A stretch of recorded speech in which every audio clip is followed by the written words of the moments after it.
how are you today? My name is BaileySarian, and today is Monday, which means there's something in my eye. It's Murder, Mystery, and Makeup Monday.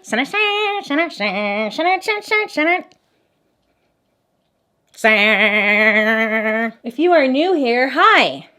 My name is BaileySarian, and on Mondays I sit down and I talk about a true crime story that's been heavy on my noggin, and I do my makeup at the same time. If you're interested in true crime and you like makeup, I would highly suggest you hit that subscribe button because I'm here for you on Mondays. I'm so excited because today I get to mention this collaboration I've been working on with Etah Love. Now, some of you may remember when I collaborated a couple months ago with Etah Love. I came out with 2 jewelry pieces. It was the all-seeing eye pendant and the ring. I was so nervous, like no one's gonna buy it, whatever. I was so nervous, and it sold out, and I was like, oh my gosh, like this is so cool. It's so cool to create stuff that people really like. This is just really cool, you know? And Etah Love wanted to do another collaboration, and I was like, hell yeah. So this time, bees. Bees! Maybe you've been seeing me wear these for like, man, it's been like a good amount of time I've been wearing these because I've been trying out different sizes and whatnot. But I come out with a bee collection. There's a story behind it. Maybe you've caught me on Instagram Live a couple of times professing my love. Is it professing? Confessing my love? I love bees. Can I tell you? I love bees. Bees are incredible. Bees. Do you know them? I'm a believer, okay? Let me show you these 2 pieces. I have to zoom you in on my pimples. Hold on.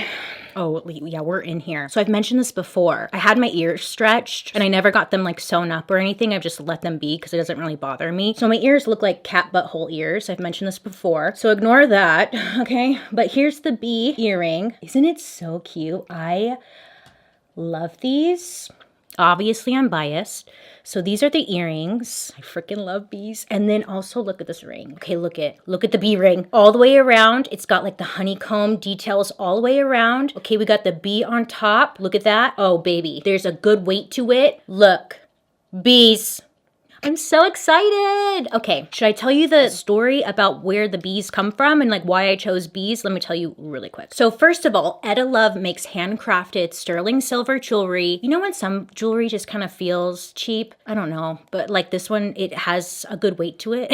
I think I mentioned it in the last collab I did, but that's very true. Well, Etah Love makes like very unique pieces, but they're still like badass. So they're cute, but creepy, but like fun and different. Just love it. So right now we have the bee ring as well as the earrings, plus the restock of the previous items. And the ring sizes have been expanded from size 3 to 11. Okay, so why bees? Well, let me tell you my little story really quick as to why bees. So when we first moved into this house, there was like this stuff running down the front of our house. It was like dark and gross looking. And then we noticed that there were swarms of bees everywhere. And the bees started coming through our vent in the kitchen, and I was like, heck no, there are bees coming into the house. I was a bee hater. We have to do something, call an exterminator or whatever. So we call this like bee specialist guy. He comes out here and he's like, that stuff dripping down the front of your house is honey. And I was like, what the?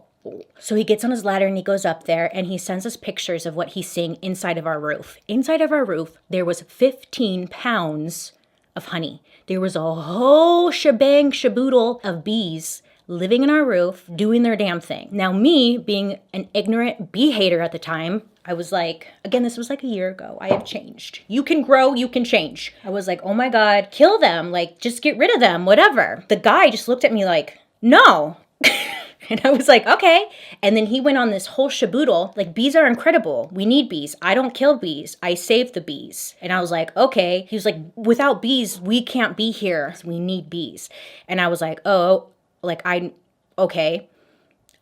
So then he saves the bees and then he takes the honey and like would give us the honey back. We didn't get the honey. Something happened and we didn't end up getting the honey, but he saved the bees. Okay, great. So then Fernando and I were like, okay, so we obviously don't know a lot about bees because like that was weird. And we were smoking a little bit of the devil's lettuce. And we were like, hey, we should watch a documentary about bees, like, because we don't know anything about bees. So we watched this documentary about bees and our lives were changed.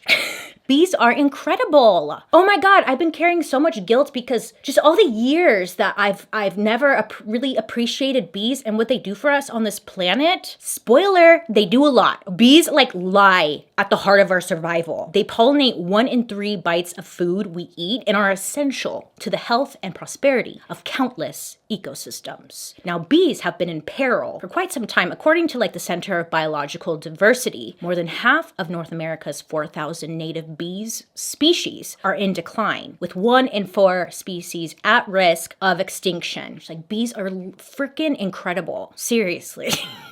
They are incredible. They do so much. And without bees, we wouldn't be able to function. So now every time I see a bee, I'm like, I love you. I appreciate you. You're doing amazing. You're doing amazing, bees. And I just root them on. I'm a bee-liever. Well, I wanted to do a collection based off of bees because, it's like good luck too. I just love bees. I'm obsessed with bees. You have no idea. Anyways, what I'm getting at is that's where this was inspired from. Also, 10% of the sales from these new pieces will be donated to the Bee Conservancy. Now, the Bee Conservancy is a nonprofit organization dedicated to protecting bees, safeguarding the environment, and securing food justice through education, research, habitat creation, and advocacy. Okay, so enough rambling, Bailey. You can find these new pieces at etahlove.com. I will leave down the description box where you can find them. Also, we have a restock on the previous items I collaborated with Etah Love on. Did I word that correctly? I'll list it down in the description box. I appreciate your guys' love and support. It really means more than you know, and I can't say thank you enough. Let's get into today's story because, today's story, let me clip my hair back. Today's story is bizarre because once again, people just really shock you on what they're capable of, right? Every week I feel like I'm shocked because what the hell is going on? Anyone know what the hell is going on? Because I don't sometimes. So, if you're curious as to what I'm using, I will list everything in the description box. But other than that, let's get into today's story. So, Julie Kibuishi, she was born on Valentine's Day in 1987. She was the first daughter to her mother, June, and her father, Masa. She was the baby girl that they had been dreaming of. She was treated like a princess of the house, but growing up with 2 brothers, it brought out more of the tomboy traits, you know? She was super athletic, and it was said that she loved sports, but when she was 5 years old, that's when she really got into dance, and dance became her passion. She did every kind of dance. She did tap dance, lyrical jazz, and ballet. Plus, her artistic passions really didn't stop with dance. She was just overall a very artistic girl. She loved design, and she also enrolled at Orange Coast College in Southern California as an art major while living at home with her parents. So on Friday, May 21st, 2010, Julie told her mom that she was headed to Long Beach to meet with her brother for dinner to help him and his fiance plan for their wedding. She told her mother not to stay up because she'd probably, she wouldn't be home till late. So she says, "Bye, Mom, love you," and then heads out the door. And then that was the last time June saw her daughter alive. So while at dinner with her brother and soon-to-be sister-in-law, Julie, her phone kept going off because she was getting text messages from her friend Sam Hare. Now, the text messages suggested that Sam was having some kind of family problem and he just needed a shoulder to cry on. I think the text said something along the lines of, quote, "just needed a girl's shoulder to cry on." Julie told her brother about Sam, saying that he was just a friend, but that he was a big brother, and that if he got the chance to meet Sam, he would definitely like him. Now, Sam was the only child of Steve and Raquel, and he was a decorated combat veteran in the U.S. Army. He had served in Afghanistan, and Sam had come home and enrolled in college so that he could get his degree and go back into the Army because he really liked to travel. His father would describe him as a big glute. He was 1 week shy of his 27th birthday, and Sam and Julie, they were just friends. Sam was a big brother to everyone and always there for anyone who needed him. He was just an all-around good person, it sounded like. And Julie ended up tutoring Sam in anthropology, and she helped Sam get an A in that class. And Julie, she was very loving and a giving person, the kind of person who would bend over backwards for a friend. So they just really cared about each other. But Julie was feeling a little concerned about Sam because of the text text that she had received. So she tells her brother, like, hey, I'm gonna go over to Sam's apartment and kind of see what's going on with him because he doesn't seem like he's doing too well. So she ends up leaving her brother's place and she heads out to Sam's apartment. So the next morning comes along. It was Saturday morning and Julie wasn't home. So her mom wasn't like immediately worried, but you know, she sent out a text to Julie asking like, hey, where are you at? But she knew that like if Julie had been drinking at all, she would often stay at her brother's place because, you know, don't drink and drive. So she wasn't like too worried. She just needed to figure out where she was at. But when Julie still wasn't home around noon, that's when June texted her daughter again and she didn't get a response. So she's like, okay, like what's going on? So she calls her daughter and the phone just rings and rings and then it just goes to voicemail. So that's when June was like really started to get worried because it's just unlike her daughter, you know? So June called her son to see if he knew where Julie was. And that's when she learned that Julie had gone to Sam's that night. So she doesn't have Sam's number, but June had a list of Julie's friends' phone numbers. So she's like, okay, maybe I can like, you know, call them all up and somebody has to have Sam's number or maybe somebody knows where like Julie is at. So she goes down the list and she starts contacting everyone she can. Now, nobody had seen Julie and her mom said that she had that like sickening feeling in her stomach, you know, when something's just not right, you know. So when she couldn't get a hold of her daughter, figure out where her daughter was at, she decides to call the Irvine police to place a missing persons report. But Julie wasn't the only person not responding to calls or text messages. On Saturday, May 22nd, Sam was also supposed to like spend the weekend with his family. Saturday came and his family had not heard from him. Like, where's he at? You know, hours go by. They try to call him, but the calls are just going straight to voicemail. Okay. Weird, you know? So Sam's father, he had a key to Sam's apartment in Costa Mesa. So he was like, okay, maybe I'll just go down there and like see if Sam's there. Maybe he lost his phone, maybe whatever, you know, let me just go down there. So his dad goes down there and what he finds is just an awful scene, something he did not expect. So his dad goes out there, right? Cool. So he lets himself in. And when he first walks in, that's when he finds a young woman lying face down on Sam's bed with a gunshot wound to her head. Some of her clothes had been like ripped off. She was also wearing like a tiara, which is just so weird. But there was also a message that was written on her clothing. It was on the back of her sweatshirt. It said, quote, all yours, fuck you. I know. Creepy. And so Steve, obviously horrified, he calls 911 immediately and he's just hysterical. Poor guy. I mean, any of us would be, right? I would hope. But there was no sign of Sam. It was odd. It was weird. So the young woman was identified as Julie. On her cell phone, police found text messages between Sam and Julie asking for her to come over. Back at Julie's house, police were questioning June about her missing daughter because they came over for the missing person report. So the police are already over there, you know, getting some information and whatnot. And then I guess like one of the police officers, they like step out, they go to the police car and like they're in there for quite a bit. And the police officer comes back and June, Julie's mom, said that he looked different, he sounded different. And to her, something wasn't right, you know? The only thing that June could think was, oh gosh, you know, was Julie in a car accident? Did something happen to her?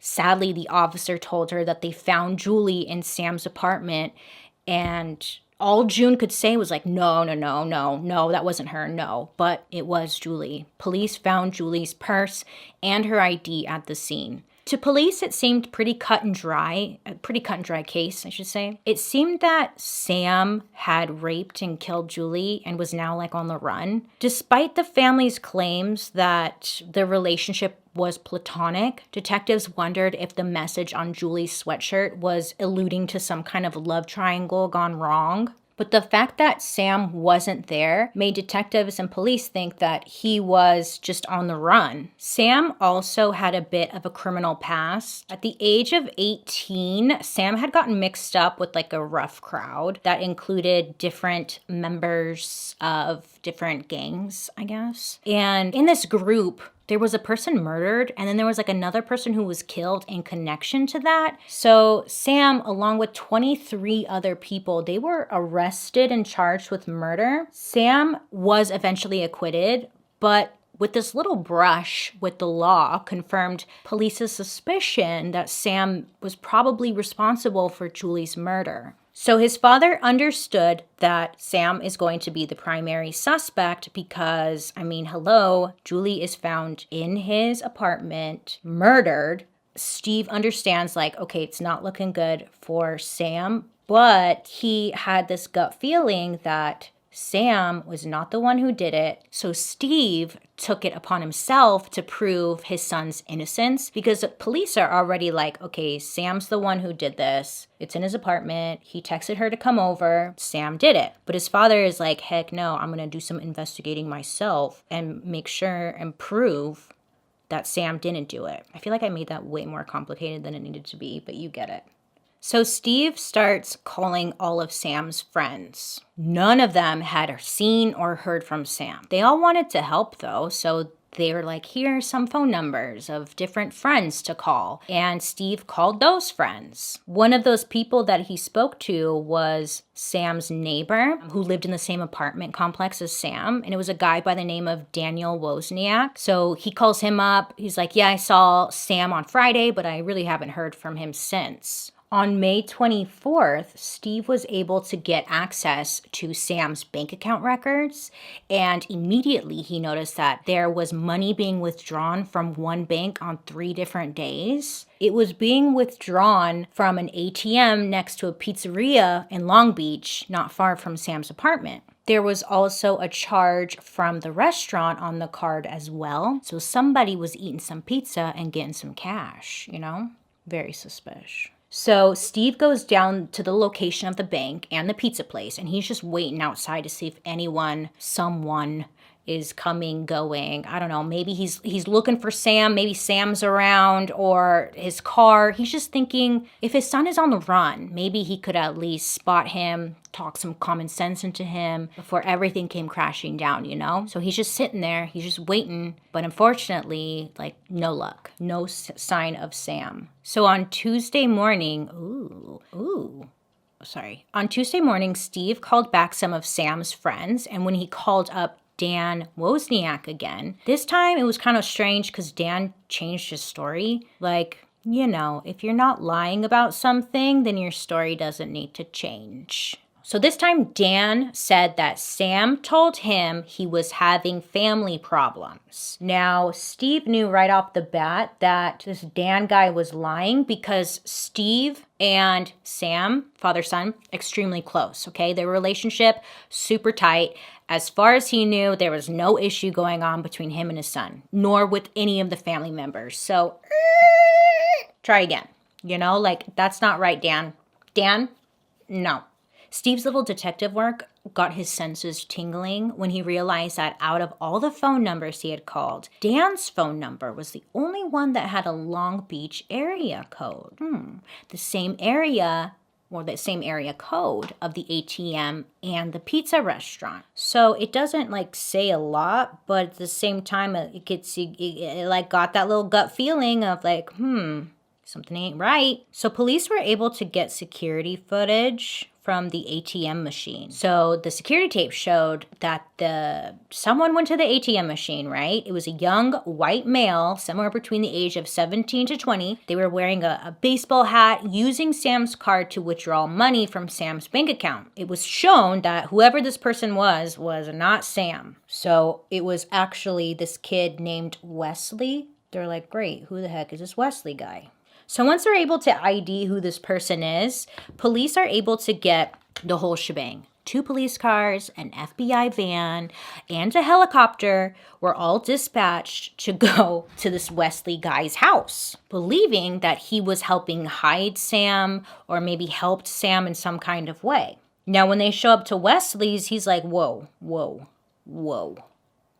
hold on. You know, like, this is a little much. Wesley was like, you got the wrong guy. So obviously he's freaked out, like, I don't know what the heck is going on. This guy, Dan Wozniak, he approached me and asked me if I could withdraw money from his bank for him because he was busy or something and he couldn't get the money himself. And that's why I went to the ATM. So investigators are like, well, how do you know this Dan guy? And Wesley was like, oh, Dan? Yeah, Dan and I know each other way back when, from like middle school. Dan was a part of some local theater group where his mom was a teacher, and that Dan was a fantastic guy, just one of those guys that you wanted to be around because he was so kind and he could make everybody and anybody laugh. So when Dan asked him if he could do this favor, Wesley had no reason to believe that there was any issue, you know? Well, both Wesley and Steve were pointing the fingers at Dan.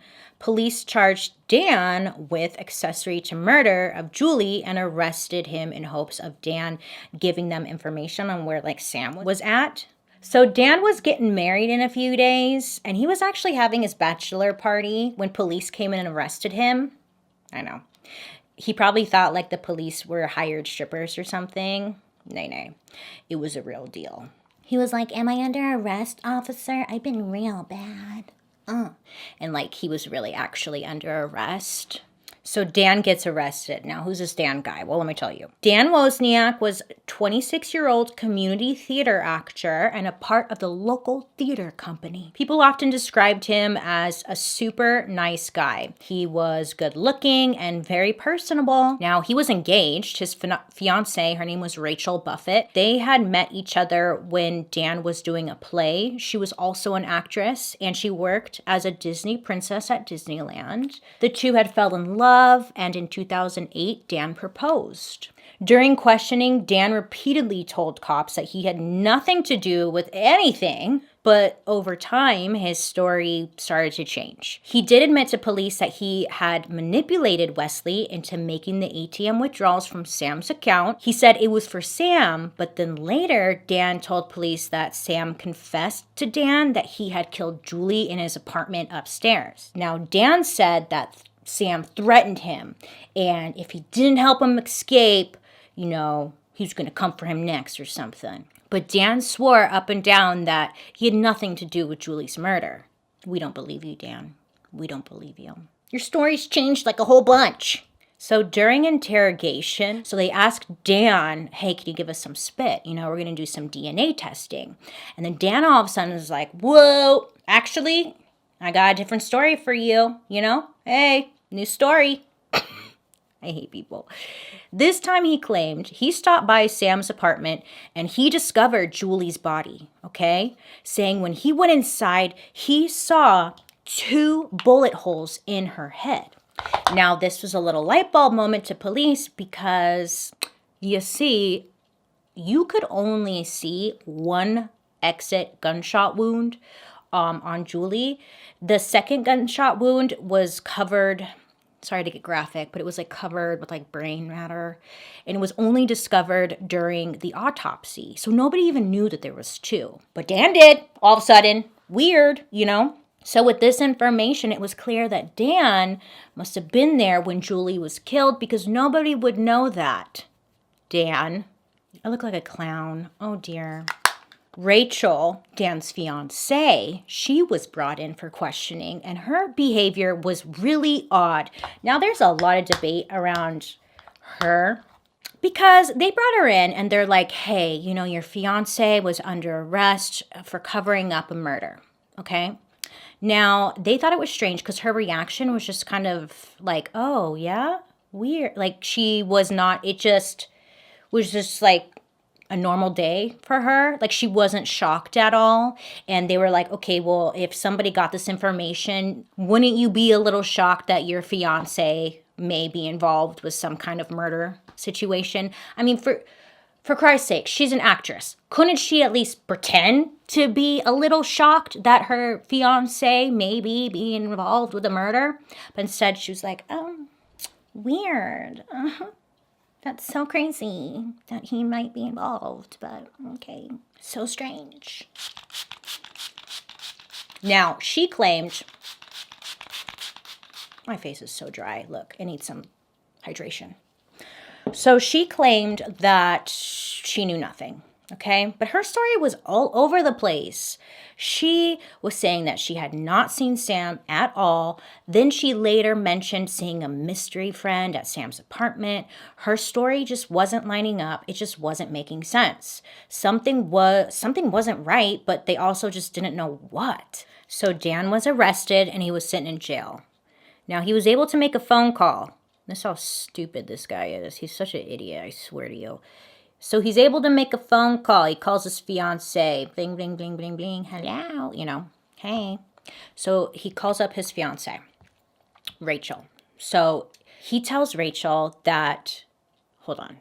So Rachel tells Dan that she spoke to his brother, Tim, that Tim told her that Dan had given him a backpack of evidence. In this backpack were shell casings from Julie's murder, Sam's wallet, Sam's ID, Sam's checkbook, and Sam's bloody clothes.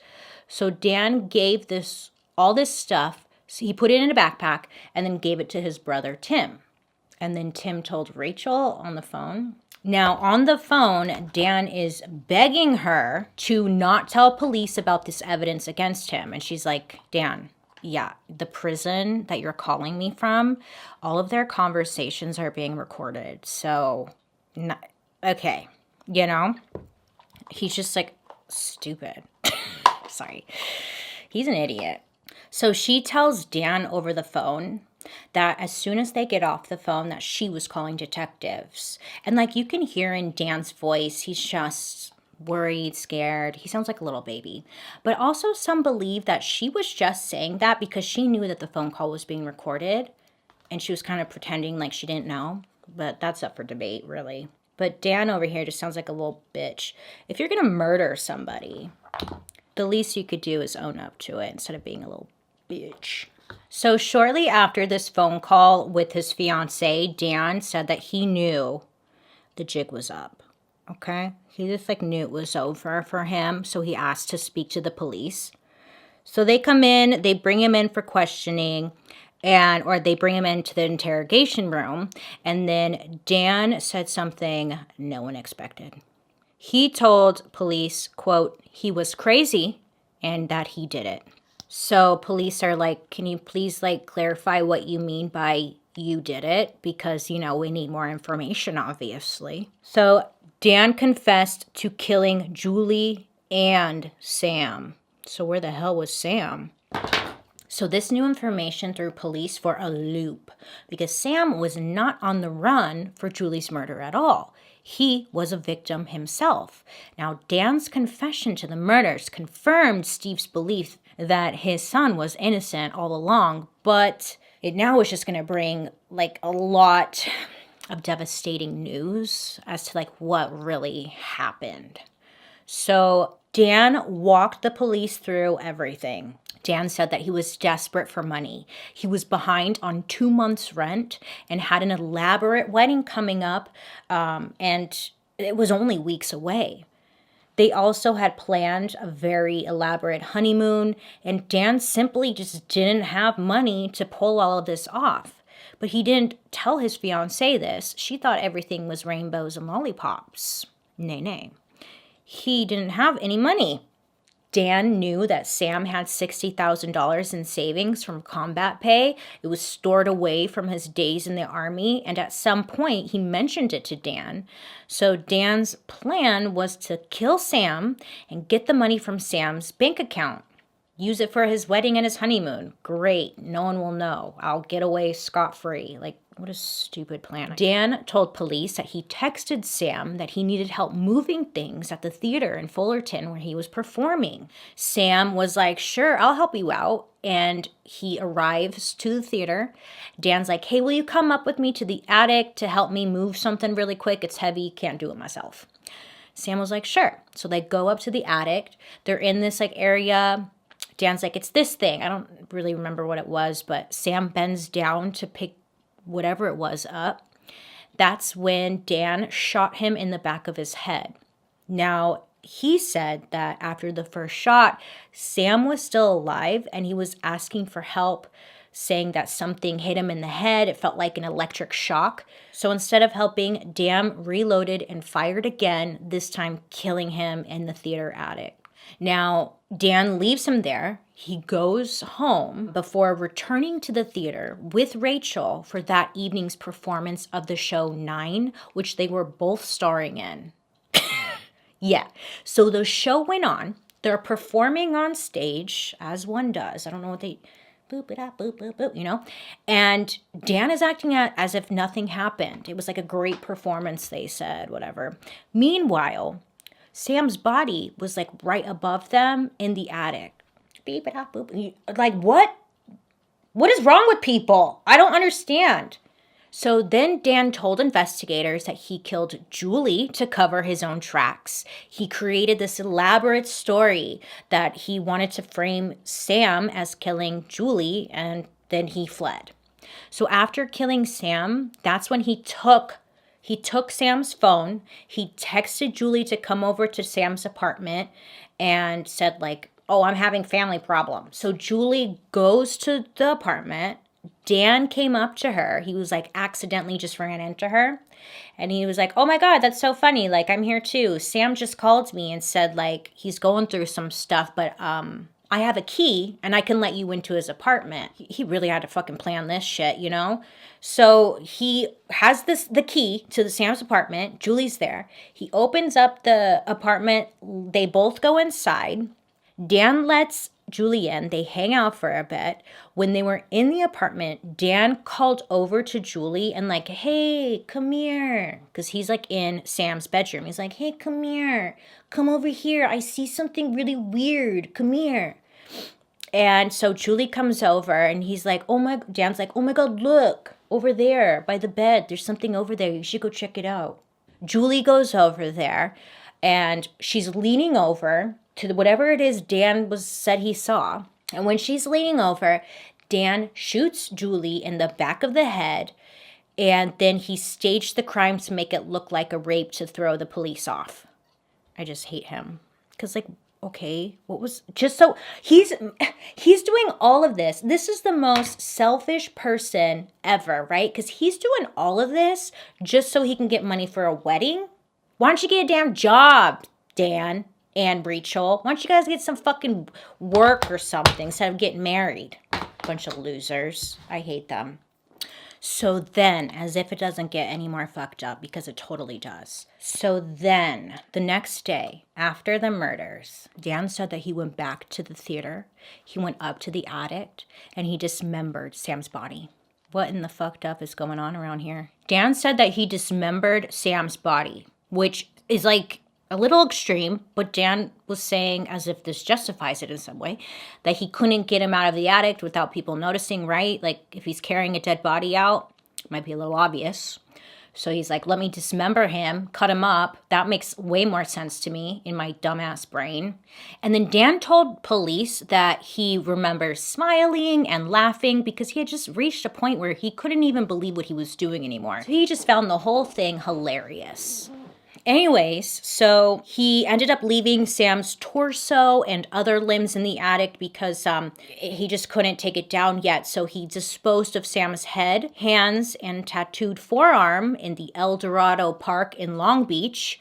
He tells this to police, and detectives end up going out to the park and to the theater, and they find Sam's remains on what would have been his 27th birthday. Talk about fucked up. Sadly, though, animals had gotten to pieces of his body in the park, and one of his hands was never found. Sam was given a hero's burial with full military honors, and Daniel Wozniak was officially charged with 2 counts of first-degree murder. During the trial, a witness named Chris Williams came forward and told police that he had been at Daniel's and Rachel's apartment the day Sam was murdered. He said that he loaned the couple some money and was there to collect it. Dan must have known about Sam's savings account and asked Sam for a loan so he could pay back Chris. So together they went to go pick up the cash while Chris stayed behind with Rachel. 3 hours later, Dan returned alone with $400 and gave it to Chris. Later, during questioning, Rachel maintained that Sam was still alive during this exchange. Both Rachel and Dan's brother Tim were arrested and charged with accessory after the fact. Tim Wozniak, Dan's brother, he pled guilty to being an accessory after the fact for hiding Dan's backpack full of the evidence, which included, again, the shell casings from Julie's murder, Sam's wallet, Sam's ID, his checkbook, and his bloody clothes. So he testified against his brother as a part of a plea agreement. Now, Dan's defense attorney was trying to shift the blame onto Rachel, the fiancée, saying that she was the one who wanted the expensive wedding, that she was the one who was smarter of the two, and she was involved. Many speculated, how did she not know what happened? When she was brought in for questioning, her reaction was off. Like, things just didn't add up with Rachel. But she stood by the fact that she was innocent, that she did not know anything. She didn't know. She would later go on the Dr. Phil show, and she was like giving an exclusive interview while she was out on bail. She was like, oh my God, I didn't know anything. Not a damn thing. And I don't know, you know? But she claimed that she too was a victim of Dan's, saying that she had wished she never met him. Like, I want to believe her. When you watch the interviews and stuff, you want to believe her. But at the same time, it's like, something ain't right. Something ain't right. Something is not right. I get accused a lot in the comment section of being a victim blamer, because sometimes I'll call out people like this where I'm like, I don't know. I don't think I'm a victim blamer. I just think something ain't right. That's it, you know? Like, damn.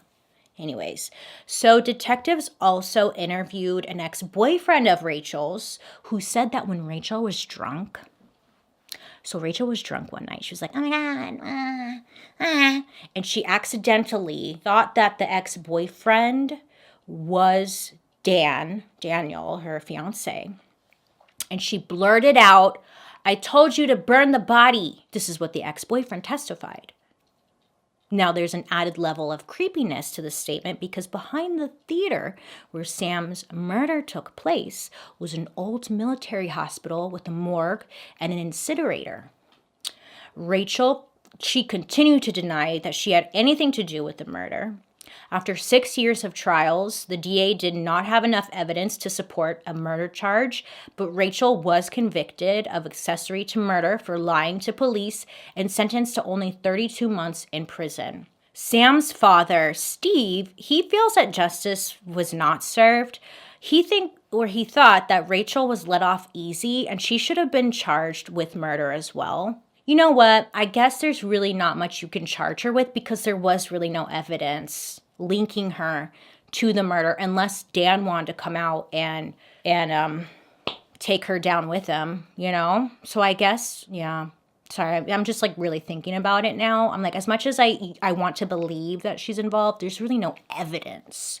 Besides her saying like you should have burned the body. I feel like that's, but you can't accuse someone on that. Okay, I'm sorry, I'm getting sidetracked. So they ended up having like 200 hearings over the span of 6 years and only 2 hours of jury deliberation.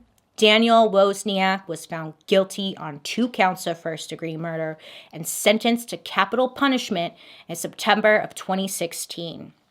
Currently, Daniel Wozniak is still waiting on death row for his sentence to be carried out, but the likelihood of that happening anytime soon is like slim to none because, you know, there have been challenges over California's death penalty, and no one has been executed since 2006. And there are over 750 inmates on death row at San Quentin, where Dan is currently sitting. So the chances of him actually, you know, he's probably going to die in prison, which I believe that's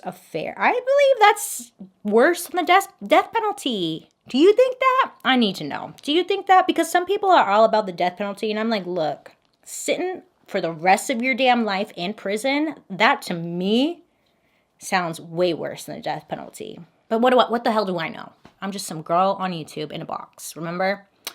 I'm in a fucking box. Anyways, Rachel and Tim have both finished their sentences and just continued to live their life. The end. This is what happens when you are an idiot. What a dumbass. What a selfish piece of garbage. He killed 2 people so he can have money to get married? Huh? Your wedding is not that special, babe. No, it ain't. I'm sorry. Go get hitched. Go to Vegas. There you go. Now you're not in prison. Don't be an idiot. I hate people. I cannot believe.